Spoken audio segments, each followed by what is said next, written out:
Hello, hello. It's Tuesday. We are back for our author talks and give it a minute. Super duper excited to be having a conversation with you guys and Ben Stimson, who wrote Ancestral Whispers. I have pages upon pages of notes. So I'm super excited to get into it. So there he is. Let's get them up to join. Okay, wait. Now I have to remember how to do this. Plus, I gotcha. Nope, not questions. Hold on. I got it. Are firmly out of mercury in the microwave, and it's going to work perfectly. Please. Let me invite you again. Sometimes 2 and 3 times are a charm here. Okay, let's see. Please work. So inviting you, Ben. So hopefully, sometimes the gram can be a little bit wonky on the uptake here. I see that the invitation is out. You just need to see and accept it. Let's see. It says it's still doing. I might see if popping off Wi-Fi works a little bit better as well. You're not sure what to do? Okay, so you should get a, like I'm inviting you. It says you're unable to join. Let me invite you again. So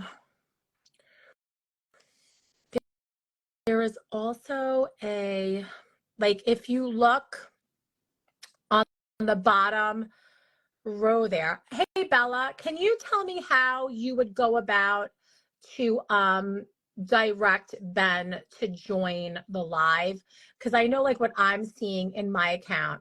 Okay, so Vinny's trying to tell you, press the plus on the bottom and then the camera and send a live request. So yeah, because I don't have any requests to join. So you can hit that little plus camera on the bottom. It should be like sort of towards the bottom right and request to go live. I put something on my lips and I don't know if I accidentally am using like a plumper because it's feeling like I'm having some Novocaine on my mouth and I don't love it. I also am inviting you on my end, which you might get something that comes up that says I invite you. Kazaa! Yay! Okay. There you are. Let me see here. I see your hello. note. So now you just need to turn around your camera. Here. Turn my camera around. Okay. Oh, there we go. Okay. I was trying to do it on my computer. I didn't realize we have to do it on our phones. Well, now we know that we have to do it on our phones. So we will send those directions because I always just do it on the phone. So, hi, Ben. I'm Dina, co-owner of the Apothecary. Nice to meet you. Welcome to our author talks, or doing them quite more frequently moving forward. And I'm really excited to have you in the middle of shadow work season and the veil being thinner for us to access our ancestors. And I have your copy of your book here, Ancestral Whispers, A Guide to Building Ancestral Veneration Practices, which came out September 8th. So it's been pretty recent. And I bring that up again because that is my father's birthday, although he is living. He is not yet. He's fully entrenched in the entrenched in the land of living. Yes. But an interesting little connection there. So how's it been going? How's your experience? Is this I went to your website. I want to see if this was your first book. So I did a little bit of stalking on you. So, it's all good. So how's it going? How does it feel to be a published author? It feels still very bizarre. This was a very long process. It was 2.5 years from when I started writing it. I actually wrote it before I submitted it to Llewellyn, which is not normally how things go. So it was 2.5 years. So when I was revising earlier in the year, there were pieces that came up for me that were like, Ooh, I've come on since then. So it's kind of a weird thing, but it's wonderful. It's one of the best things I've ever done in my life. But it is very strange stepping into a role I've not had before. So it's been fascinating. So what I really found interesting about your story, and as I was reading through your book, was your wide and diverse sort of background, especially in, the different practices, some of which you're initiated into, some of which you come by through, being from England and the peoples from there, and then, going to Canada. So can you introduce us a little bit to like your spiritual background? I know you're a counselor and you work with people both like more probably standard therapy and then also spiritually. So just give us a little bit Mhm. before we dive into the meat and potatoes. But I know you're probably, I don't know if you eat meat and potatoes, or we could say tofu and potatoes. It's a very Um, English thing to eat meat and potatoes, yes. yes. Before we dive in and start talking about, what's going on in the book, which is amazing, can you give us a little bit about your background? Because I found as I was reading through, so much of your background informed the lens through which you explained, Absolutely. ancestral veneration. Absolutely. So I think it's really important that I be very not cautious about how I talk about these spiritual practices, but that I be very transparent. So I lay out the lineages I'm connected with in the book. Really, my spiritual journey started as a teenager. I started with the myths of Avalon and Starhawk's works, and I came into witchcraft and paganism through that. Throughout that, a big part of my journey was coming from the United Kingdom to Canada. So where I'm located, I'm currently about 2.5 hours-ish north of Toronto, so just over the border from New York there. Mhm.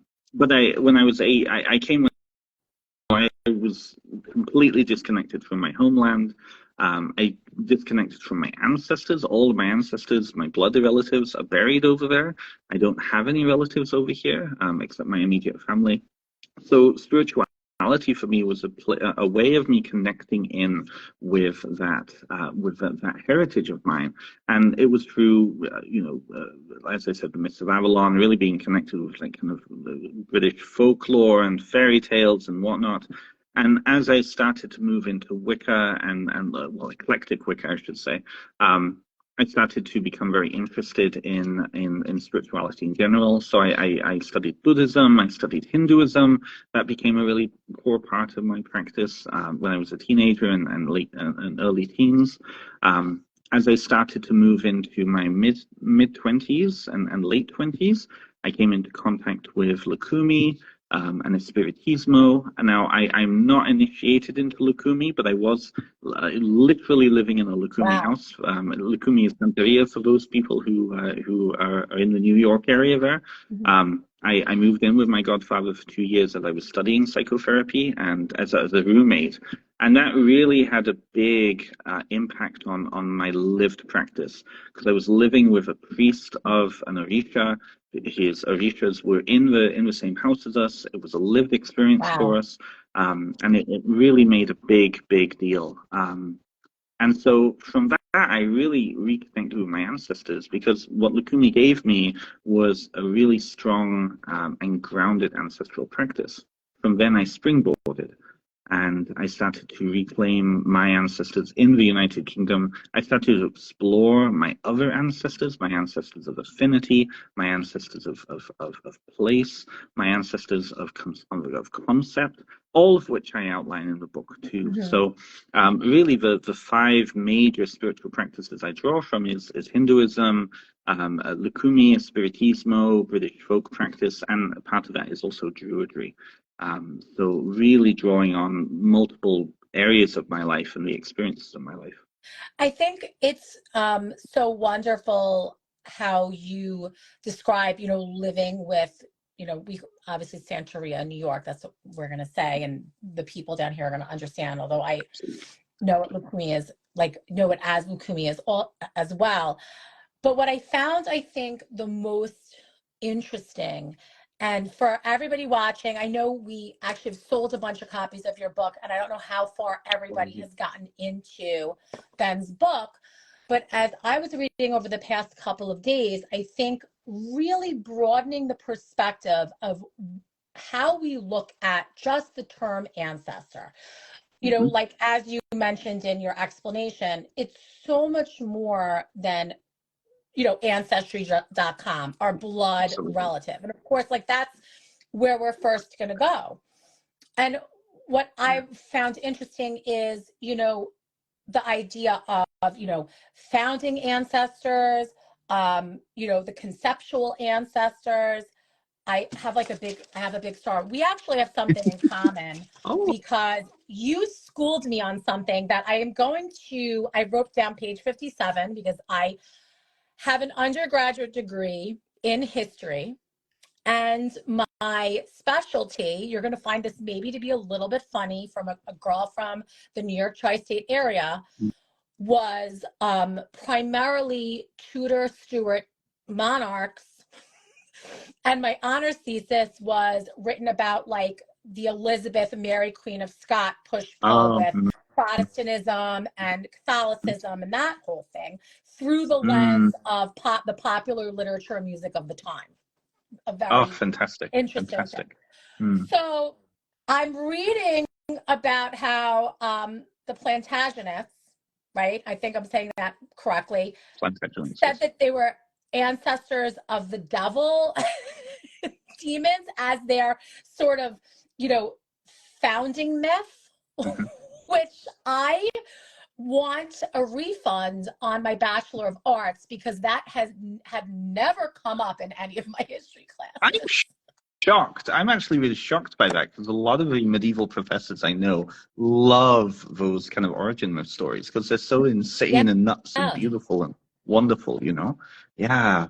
That's a really good example of the type of origin story that so many communities around the world have. Now, us in the Western rationalism lens, right, we tend to dismiss those as just myths. Oh, they're just myths, they're just silly tales, right? But when you look at what they're actually doing on a multifaceted level, what they're doing is they're giving a family not only a reputation, because if you say our ancestor was Melusine, the devil, the water devil of the spring, that has a certain connotation of a certain infernal power.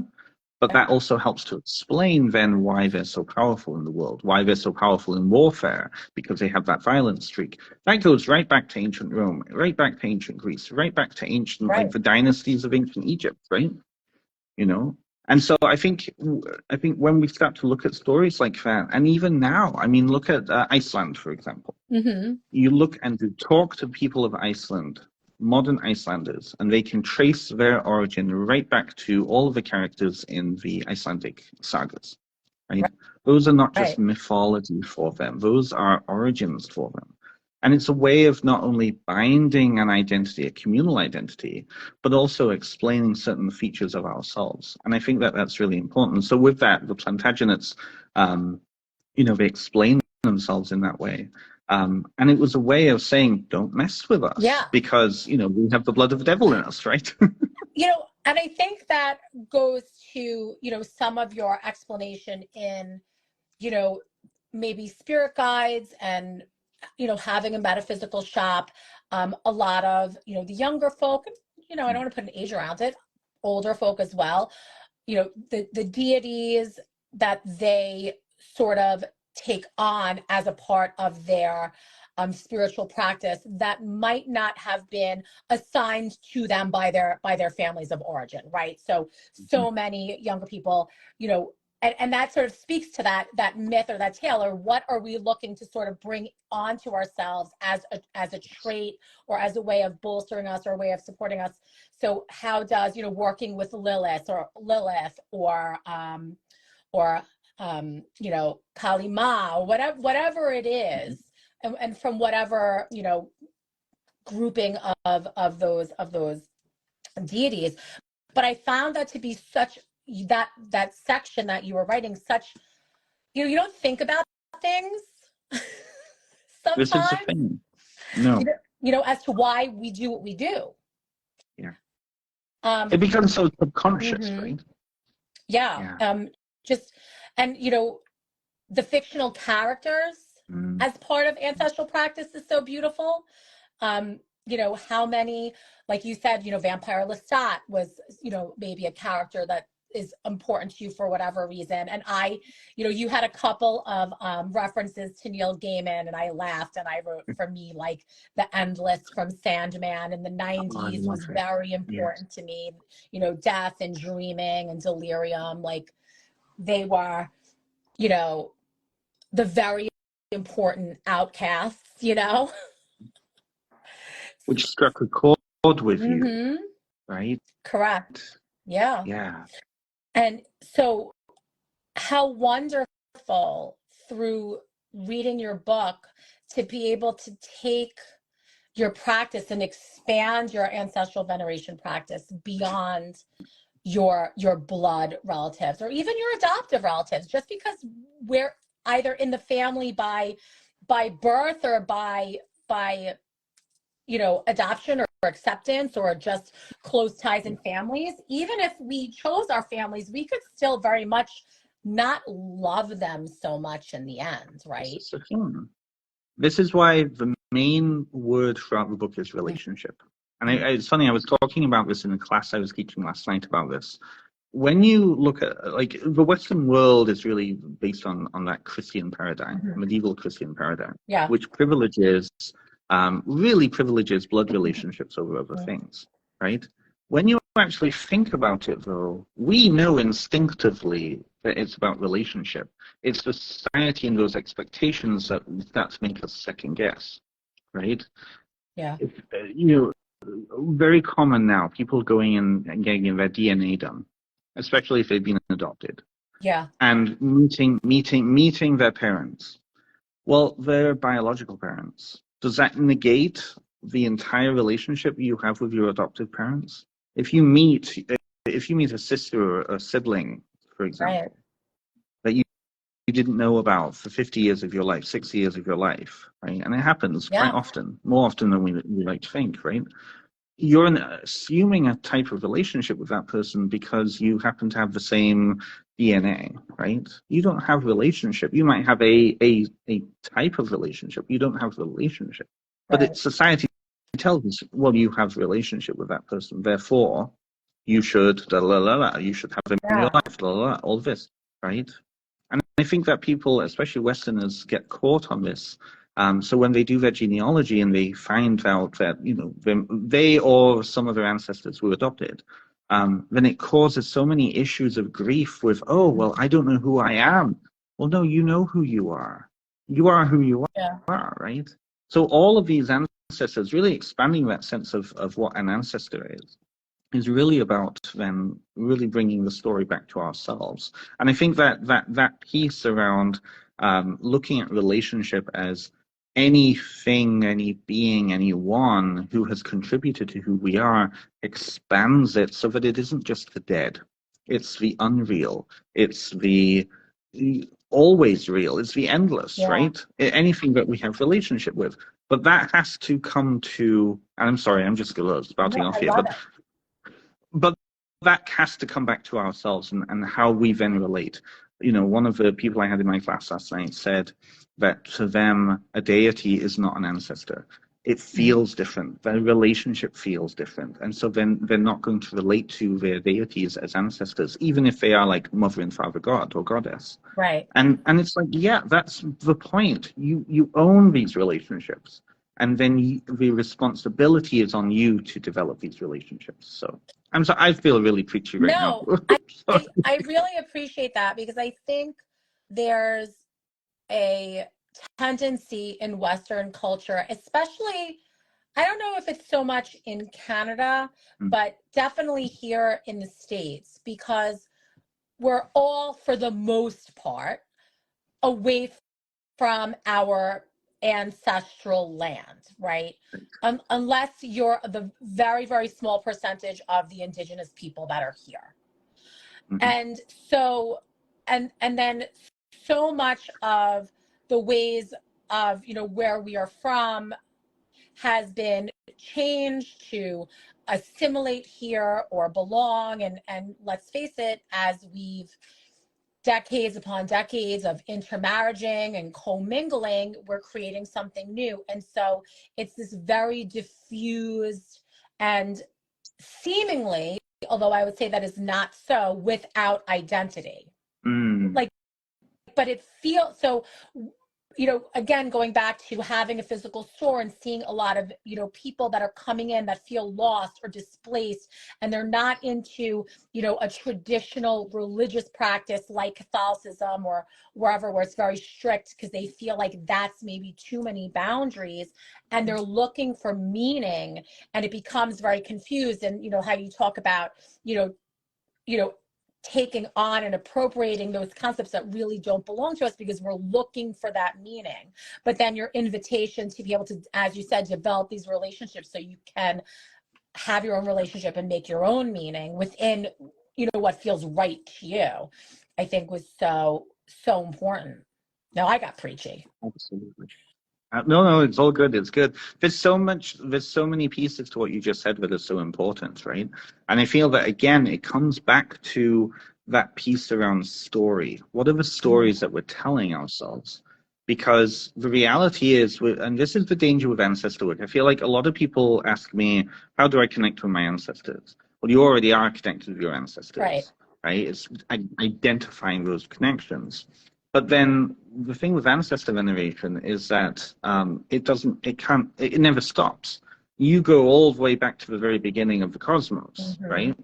With deity work, there's one deity or a pantheon of deities, and you're working with individuals. Right. With the earth, you're working with the earth, right? It has a bound.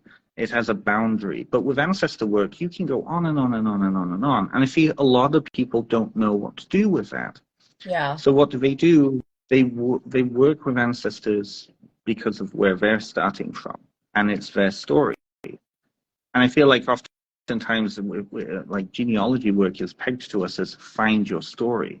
Well, you already know what your story is. It's how does your story relate to their story, and that relationship, then it becomes important. So, you know, one of the pieces around settler cultures, right, is a mishmash of I want to feel like I belong because I don't belong here, or I'm told I don't belong here. Right. And so I have that yearning for a homeland somewhere else, over in Europe, over in Africa, over in Asia, wherever it is, right? For a lot of people who they were forced to leave, or their ancestors were forced to leave those places, that trauma reverberates down the generations. But how does it do that? Through story. Yeah. Right. You know, and so we're funnily enough, and I only realized this yesterday as I was talking it out with some of the students, and they were teaching me what we are actually doing when we try to connect with ancestors through genealogy. So we're actually connecting with a story that is told about those ancestors. We're not actually connecting with those ancestors. Right. And what happens with that then is that we get stuck in the past, whereas ancestor veneration is about relating now. And when you relate now, you have the ability to form new stories, right?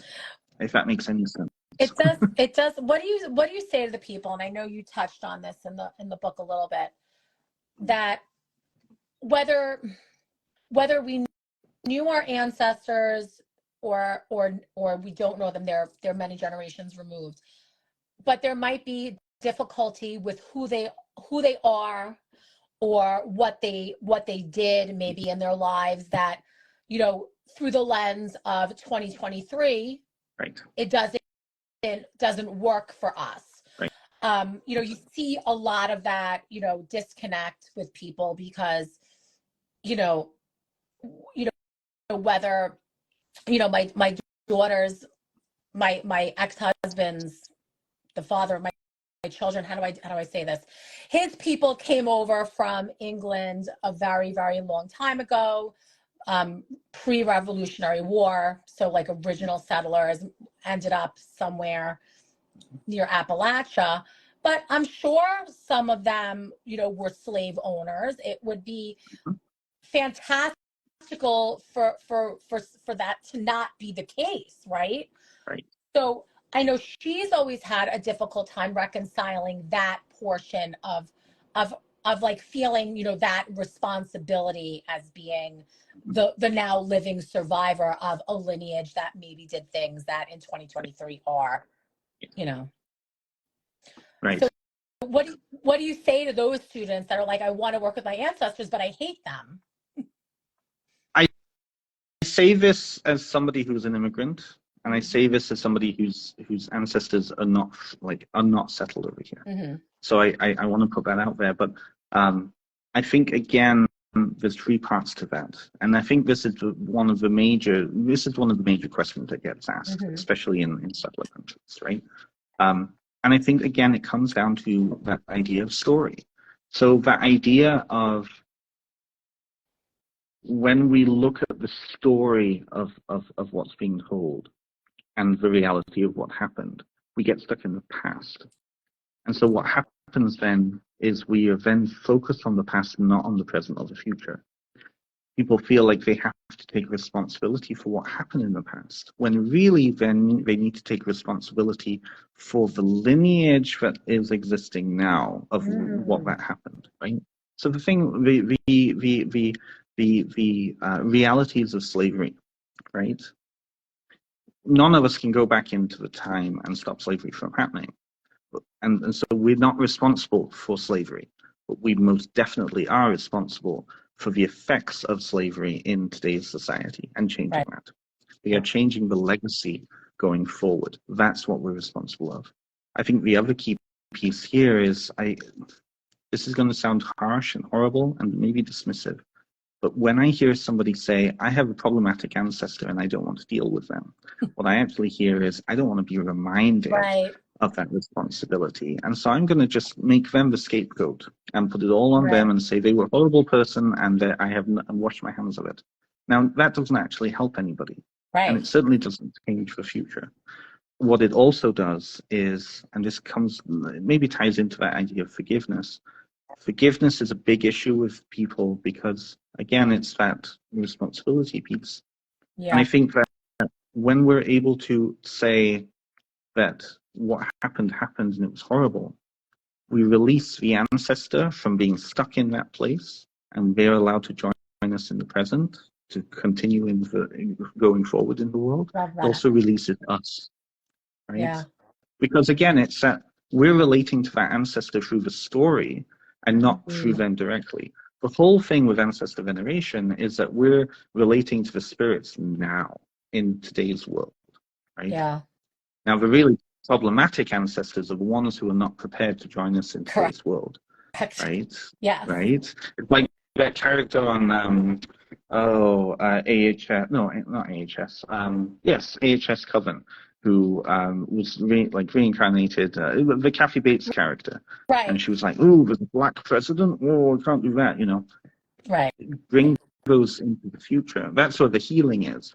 Ancestral healing is bringing those individuals who are stuck in the past into the present now, so that they join us going forward into the future. Yeah. The ones that become dangerous are the ones that are not interested in doing that, and they're stuck wherever they are, right? Yeah. If that makes sense. Like ghosts, right? Haunting. Yeah.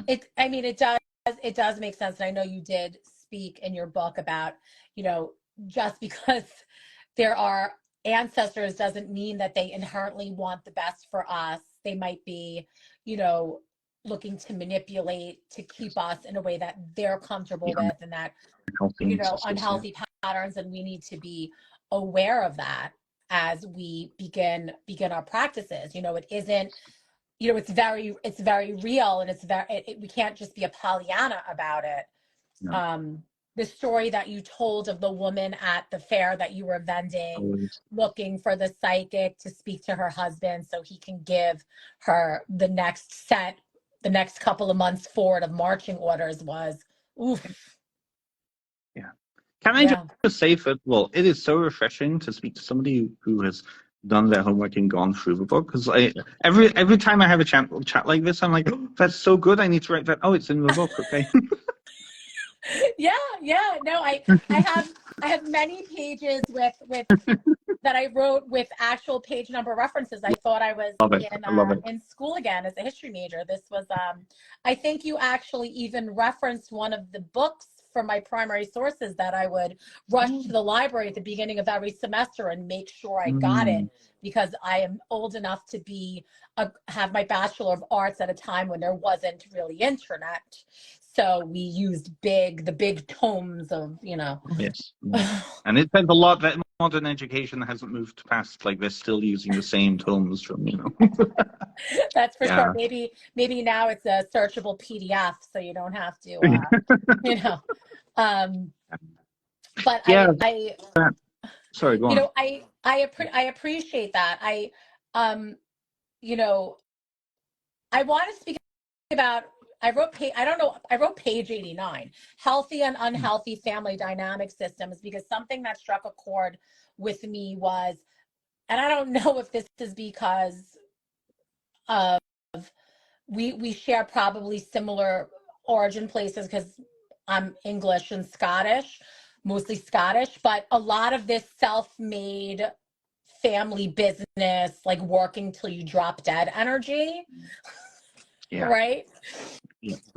And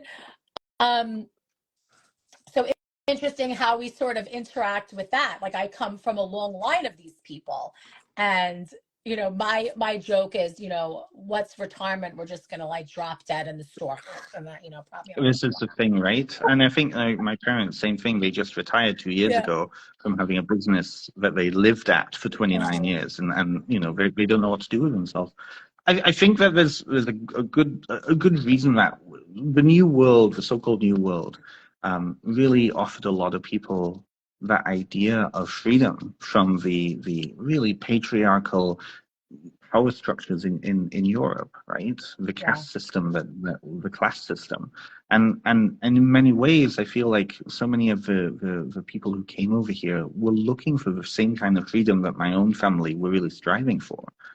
When I got into the story and the genealogy, I could see through the generations the changes. Somebody going from debtor's prison in the 1840s, their child becoming an apprentice shoemaker. But in the 1890s, he had a really famous shop in Lincoln, and my mum was telling me the story of like going and visiting that shop because one of the cousins still had it, and the idea of progress, right? Like the Forsyth saga, like or dynasty. But I feel again that causes the darkness to come out too, and this is really where the idea of family story comes in. We're all born into a certain context in our families, even if we're adopted. When we're adopted, we're still socialized into that family system, right? And it's the story then that perpetuates. What ancestor work gave me was a broader perspective, because I actually had the ability to connect with the ancestors directly and learn like what is the actual context. I think I talked about it in the book too. I actually sat at Dumb Supper and I sat with my grandfather and talked to him about how and why he, treated my dad so poorly. And he said, if I only knew now. And this is why I think that comes back to that idea of we need to connect with the ancestors directly and not just the stories that are told about them. Because there were multiple stories told about my grandfather, and all of them were based on somebody's lens of seeing that person. It wasn't him. They were aspects of him, but not him. Right. So when I actually sat down and connected with him myself, I had the ability to experience him in a different form, but it was still him. And I think that really is that living embodiment of that spiritual practice, right? That building of relationship now. I loved the story. Y'all, if you have Ben's book, page 75, because I wrote with a star, page 75, Dumb Supper. I have never heard the term dumb supper. You know what it is, though. I know what it is. You know what it is. Can you talk to everybody about it? Because I want you guys to know we're doing this next year. We're doing this. You just plug myself. So yeah, the Dumb Supper. I think there's. I mean, anybody who goes up to Salem, I know the Salem. They have them running all the time, at least around this time of the year. But it started. I'm not sure where exactly it started. There's this whole pagan myth that it was an ancient thing. I'm not sure that that's true. I think that it probably started maybe 60 years, 50 years ago, maybe. But it's a tradition of sitting down with the dead, setting place for the dead at a table, eating food, serving food to the dead, and just communing. And it's different from the death cafe that a lot of people will see in all over the place. Now, death cafe is where you just go and you sit with people like a support group and you just talk about death or death topics. Right. Dumb supper is actually that communing with the dead. And there's various different groups that do it. Again, I know that in Salem they do a lot. Down in New Orleans they do a lot. New York, I'm sure. And it really it's a seance. I think that might be where it started to originate from. It's a seance, but it's you're communing with the dead directly. You're not having a medium do it for you.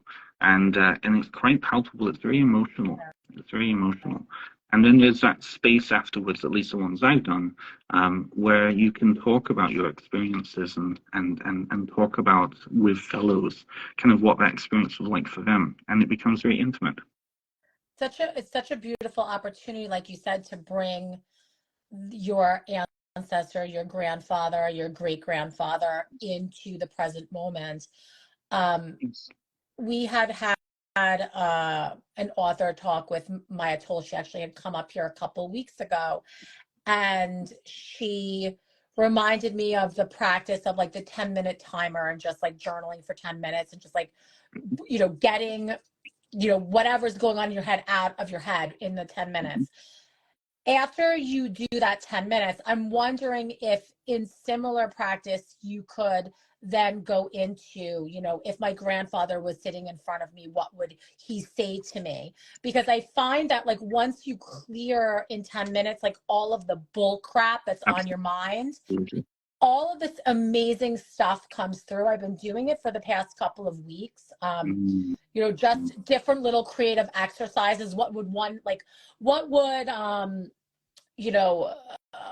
Empress say to me? Like I'm like, I'm fucking around with tarot cards right now, right? Yeah, I love it. I love it. What if the energy of the Empress tarot card was sitting in front of me? What would she say? What would her message be? I'm wondering, like, as an exercise to do that, to get to, because you have a lot of journal prompts in the book as we work our way through the chapters.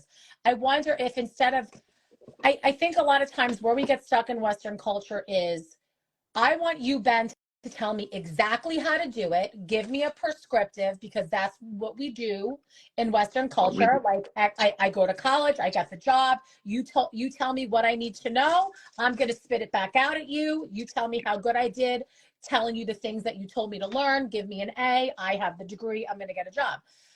I think we take that into spiritual practice. And, so many times, I'm sure you get this all the time. Is your number one question, how do I have a relationship with my ancestors? How do I make a practice? Absolutely. Yes. Right. That's going to be the question. But I'm wondering, like, again, you see the journal prompts and I think we get stuck. Okay, it's homework. I'm gonna answer these questions, but if we got into that more lucid place where we cleared our mind, and then we can not think about it like it's homework, but have this inner dialogue or connect in some way, how much more effective it would be. Absolutely. So you've really touched on one of the major flaws, but also major strengths of the book. I don't tell people what to do. And that was very, very important for me not to do that. And the reason I do that is coming from spiritual traditions that have been culturally appropriated to death. It was important for me not to influence how people are building their relationships, because you have to take ownership of yourself, right? Well, I think one of the issues of cultural appropriation is, there's a lot of issues with it, but there is a genuine want to connect, but people don't know how, because so many of the traditions are tied up with Christianity that has been part of the culture for 1800 years, right? Many cultures, anyways, not some cultures more recently than others, but it's one of those, so many of those pieces are wrapped up in that, and because of perhaps where somebody finds themselves in relationship with Christianity or not relationship with Christianity, they can be a struggle with, well, what do I do? What do I do? But that's the trap, because you just do, right? It's, if you're building a relationship with family, regardless of how we define that family, you're building your relationship in what you already have with you, right? And so it's not my place to tell you how to have, a chat with your great grandmother. It's not my place to tell you how you commune with your fictional ancestor who might be Elizabeth Bennet, who you grew up with as a child, right? It's not my place to tell you that your relationship to the centaur is inappropriate because Right. it would be just about me then. It's also not about me to tell. It's not my place to tell you, how you set up your altar Right. space, because your altar space, your practice, your living practice has to come from your own worldview. It's like going back to what that student said yesterday, right? She doesn't see ancestors as deities. She doesn't see deities as ancestors. So if I were to write in my book, communing with the great mother goddess as an ancestor, set up an altar, blah, blah, blah, right? And somebody does it and nothing happens, then what have I done? I've actually influenced them for a defeat. I've set them up for a disappointment, in which case then I've closed down their possibility. Right. So the big work is really to understand worldview, but then really also experiencing. Now, there are ethical pieces to that. I'm not telling people to go out and just do whatever, right? There's Right. certain ways of doing spirituality, and I know you know this, and I think most of the people watching this do. But it really is about building that relationship in a way that is going to be authentic for you, that is going to also be in relationship with your ancestors. If you have, if sitting and clearing your mind and just letting the ancestors speak through the pen is going to work for you, do it. Right. Right. Yeah. Mm-hmm. I think that's, as you said, what really most took me about your book is that there are no prescriptions for any of it, but then at the same time, so much broadening of how we look at ancestors and what we consider ancestors, and giving people permission to do that.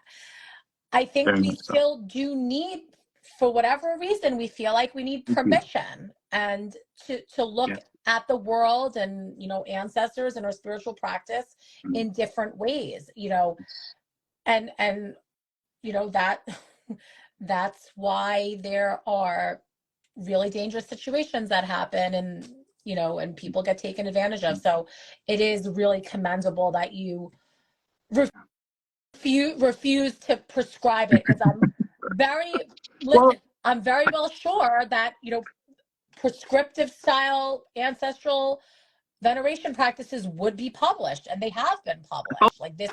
okay, and well, I will say this. I never intended my book to be the be all and end all of ancestral books, right? Mhm. There are some amazing books on the market right now that do prescribe from a very particular tradition. I'm thinking of there's a Correndissimo book that's just been put out by Inner Traditions. Mortellus has just put out a book on necromancy, and I actually had the chance to sit down with Mortellus a couple of days ago, and we traded notes because our books came out at a very similar time. Very similar, but they have a lot more prescriptions of what you can do in the practice, right? So I feel like my book would mix well Yeah. with those more prescriptive books. My book is really about that idea of worldview, Yeah. understanding what you actually believe, and that's where the journal prompts come in. Mm-hmm. I want to open it up, the last couple of minutes that we have together, to any questions that anybody might have for Ben about, ancestral veneration, and perhaps the different types of ancestral relationships that we can, look toward including in our own personal practices. I don't know if anybody has any questions for Ben, beyond blood relatives and adoptive relatives. I loved the idea of group affinity. I was talking to my mother this morning. My mother is a musician. She's a jazz musician, and she plays the bass, which is not a traditional female instrument. Especially, she's 69 years old, and back then you were just the girl, pretty front singer. You weren't, playing bass. And so, you know, she was like, yeah, like the affinity, like all of us musicians were like on the backs of the musicians that came before us. Like, and Yeah. it's such, I was like, yeah, mom, you get it, you know, and I think that's so interesting for us all, you know, the shop in which our store is, the physical location was built in the late 1800s. And Mm. it's always been a shop. Yeah. And we have shop ancestors. We have photos Mm. of the very first shopkeepers that came over Love it. from Russia. Um, Russian Jews, but Mm. non-religious, but Jewish. They had to leave. The world doesn't change much, and they set up shop in Amityville, New York, and we were able to find on Etsy of all places one of their original catalogs from the early 1900s of their. And we have it framed in our shop of the little the vanity sets for women set with mother of pearl with the handle. I Wow. and so they're not my blood relative, but we You're share related to them, bro. a lineage of keeping the physical location and the heart of the shop I running, totally agree with that. right? I love that. I can actually really connect with that in my own personal life. So when my parents came over from England, Mm-hmm. they set up a brewery here in Canada, in Ontario. Beautiful. They had been publicans back home, so they ran pubs back home. Okay. So they decided, okay, we'll. So they actually found an original brewery building from Wow. 1859 in this little tiny village, middle of nowhere, and the area that we were in, it was settled by Germans, and so it was like the brewery was the heart of the community, and it had been all sorts of different things over the years, right?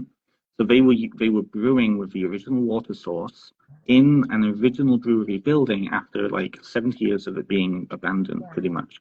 And there was something like like it was haunted. The original owners were there, and you could feel Henry in the space, Yeah. and you just felt when you walked in, oh, well, okay, we're back again. Okay, well, this is good.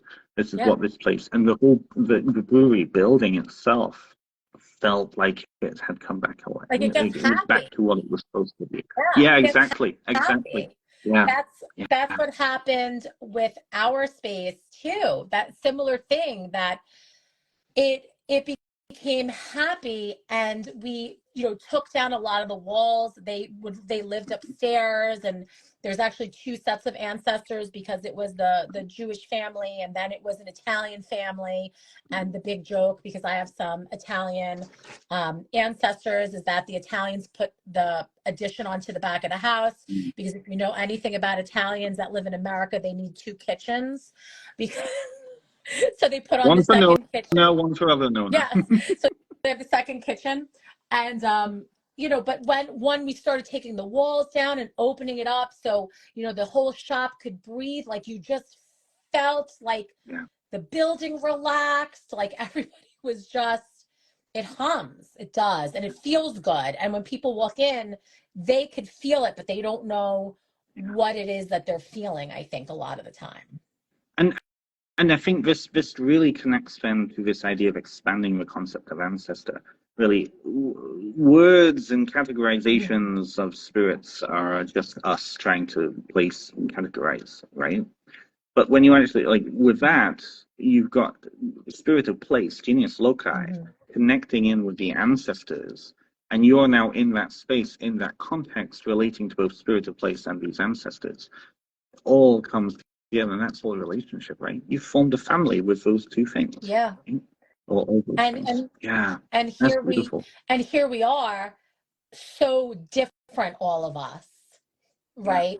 From yeah, different places, different perspectives, and yet we're not so different, which I think is so no, beautiful. Like in our hearts, like we all want the same thing. And I think yeah, for our space, it's all about connecting with the community and being that hub for people to come, and that's what the yeah, other owners would want as well.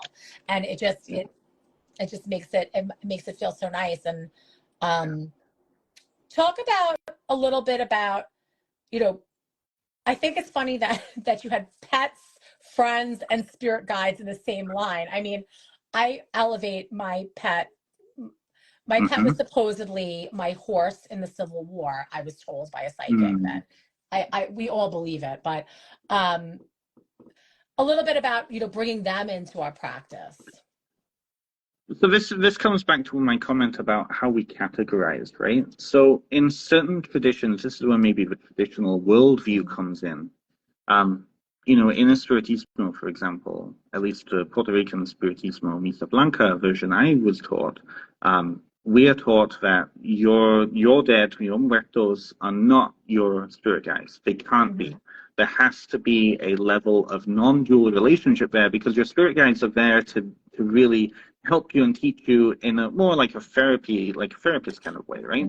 You're not going to go to a family member to be your therapist because there's a dual relationship there, right? And I know the Cubans, they have a whole other idea on that, but at least the form I was taught, there's this connection. So spirit guides are worked with differently. They have a different relationship. You have a different practice with your spirit guides to separate those out, right? Same with pets. Same with any of the other types of spirits, right? Friends. But I think for Westerners, because many neo-pagan and witchcraft traditions are still devising these worldviews for ourselves, it's okay, well, what kind of relationship? If you have a friend and you have such a strong connection with that friend that they are family, are they ancestral to you? Are they, if they hopefully not pass away before you, but if they do, how do you work with them, work for them? What is the type of what's the work there, right? How are you going to honor them? Same with pets. So in some traditions, pets are not seen as having souls. Now, myself, I see them as having souls, right? But am I going to put them necessarily on the same altar as my blood relatives, right? Especially if I'm building a specific ritual practice with them and to form a specific relationship, right? I might form a different practice with them. Same with my spirit guides, right? I'm not going to give food down to the spirit guides that's really from my ancestors because my worldview is that they have to be separate. So I have them up on my Bovada and I work with them differently, right? So I think that is an open question for people, right?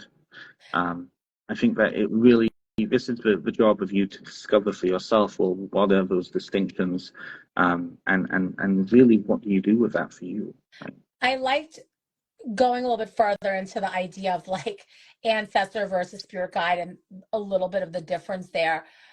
I did I really had a little bit of a chuckle because it's our ancestors want, I would say the majority of them want for us in a way where, perhaps our best interest might not, like for our spiritual growth and learning lessons and sitting in discomfort, like they're like, no, like I'm thinking about my step grandmother. One of the famous lines, she's a crossover, she's an ancestor, and one of the famous lines that she uttered around the Thanksgiving table was, when it comes to divorce, it's 50-50 fault. But in the case of your Uncle John, it was 80-20. She was terrible. And when I read that part of your book, I was like, she would totally be that way as an ancestor. Like, you would never be at fault. You would never have to learn the lesson. It would always be everybody else's fault. And like, I could imagine, like I could hear her in my mind saying, not you, it's all them, right? So can you talk a little bit about like that sort of lens, because for those of us, with the Italian Mediterranean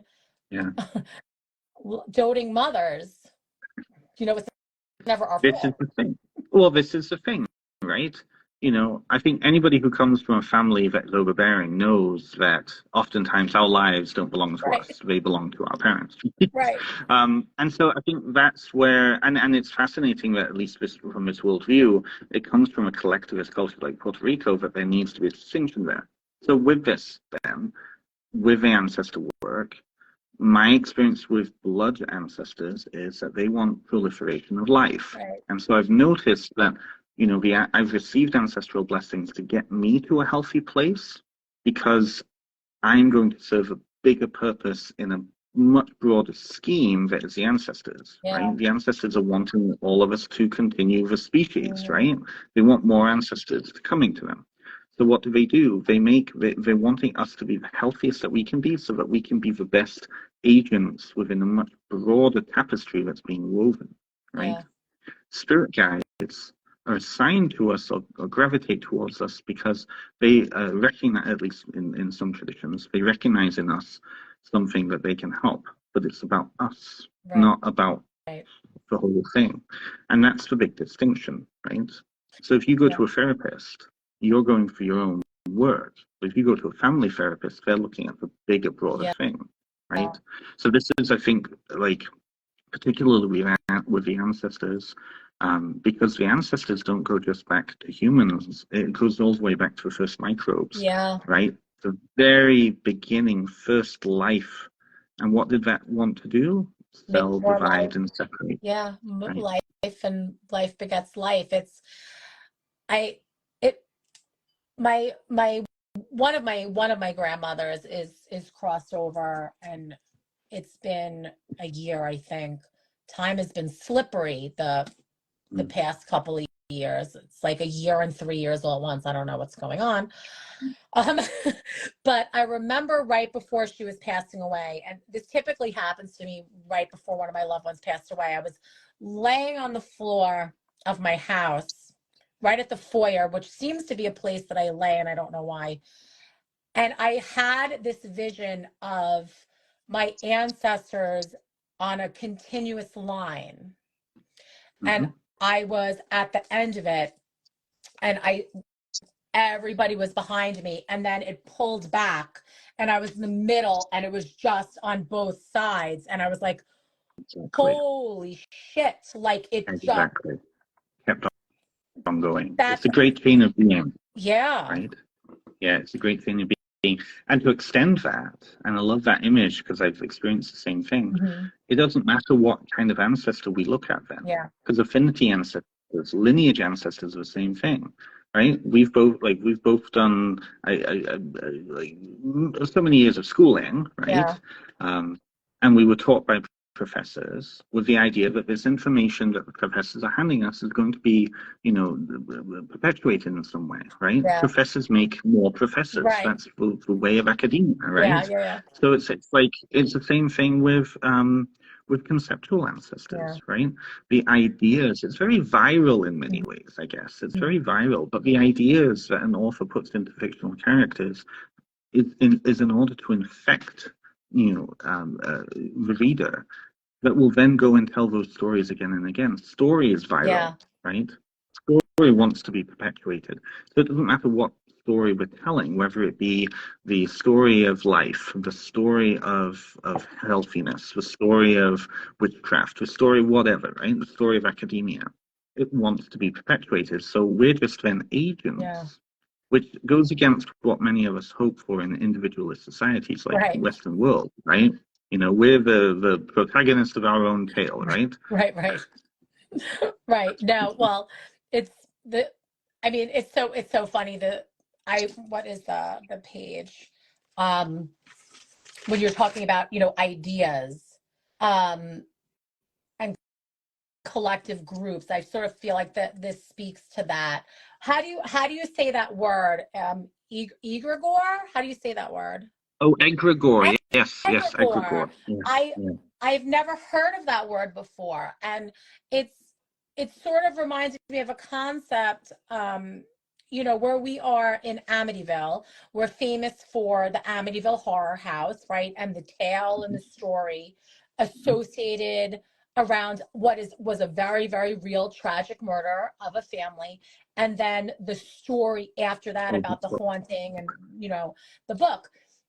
And there are some paranormal investigators that the shop has become friendly with, and we're talking about it. And I said, it doesn't even matter if there was a haunting or not, because the more the collective believes and continues to tell the tale of the haunting is real. Like it almost goes back and rewrites what had happened. then everybody's head hurts because it's too much for our little brains, you know, to comprehend there. And it is absolutely true. Where I live right now, the small town I live in Ontario, is called Wyerton. And it's famous because it happens to be where Wyerton Willie lives, who was the same, like our local version Mm-hmm. of the groundhog that tells us in February if it's going to be more winter, right? Mm-hmm. You go everywhere in the town, there's statues of this rodent, right? The statues of Wyerton Willie. Mm-hmm. And so people associate Wyerton only with that now. It's completely overwritten the history of the town. And people come and they want to experience it. And it's true, it's that's the egregore of the town. That's the not necessarily the genius loci, but the story that's been placed on top. Yeah. And I think when people look at egregores, like the internet is an egregore. Yeah. It is a space that we enter into, that we relate to, that we relate with, right? Yeah. The American Gods is a very good example of the concept of egregores, right? The old gods battling the new gods, Mm-hmm. which is the internet, shopping, you know, all these things, right? Yeah. It's so interesting, but it does really. Yeah, it's a brain fuck thing. Sorry. No, but it informs like how we think about ourselves and our connection to our places, our dead, what stories that we connect to, what deities that we connect to that have meaning, importance to us. Why do they have meaning and importance to us? And I think that's really what's, you know, so important about, you know, your particular Absolutely. book, is that it gives Thank you. us the language to get curious about how do we develop these relationships with all of these different aspects and who we decide to call an ancestor or not. That it's ultimately our decision. It's a thing. It is ultimately our decision. Yeah. Just like it's ultimately our descendants' decision whether or not we're ancestors to them. That's true. Well, Ben, I want to be mindful of time. Thank you so much for sitting with me tonight. If you're watching the replay, be sure to follow Ben. I'm going to tag him as a creator. And his book is available in our shop. It's on our website, shop@amityvilleapothecary.com. And I'm going to be making signed book plates at some point. Perfect. Mm-hmm. Yep. So we'll get the book plate so we can affix his autograph in there. You'll get a signed author copy, which makes it so much more special, part of your collection. Thank you so much. It was such a great chat. I really appreciate your time. This was lovely. Thank you so much. Thank you. All right. Good night. Good night.